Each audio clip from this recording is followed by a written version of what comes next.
So this podcast, we're calling it How Rich People Make More Money. You'd given me a really interesting data point outside the balcony when we were talking to each other. But I also want to give some context here to the listeners. You handle a lot of people's money. You're basically, I'm boiling it down too much.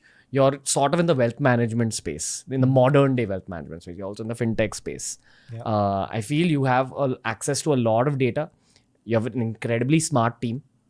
For me, these conversations are a lifelong habit to just become better with my understanding of money. Yeah, I think people need to get serious about their money. I think there's a lot that's changing. But so very happy to have this conversation. Let's start off with the data point you gave me outside so that listeners know where India's at when it comes to the world of finance.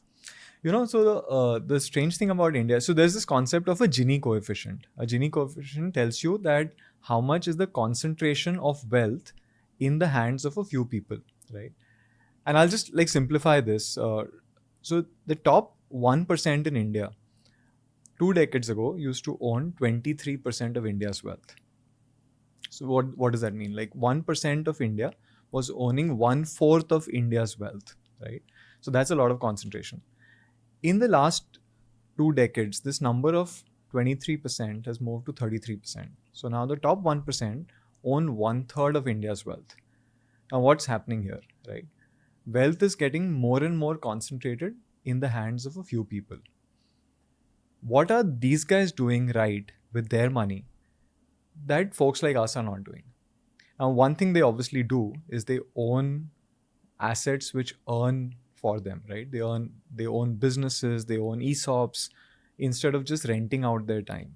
So if I'm in a job and that's all the salaries, all the money I make, I'm in a sense renting out my time to my employer, right? I give you my time, you give me money, right? But these guys are owning assets that are actually growing. So that is the biggest difference that the wealthy in India are doing, or globally also, is that they're owning growth assets. They're owning assets in which they've put in money, which over a long period of time will actually multiply in capital. And that's why it's very, very important for us also to ensure that we have growth assets in our portfolio.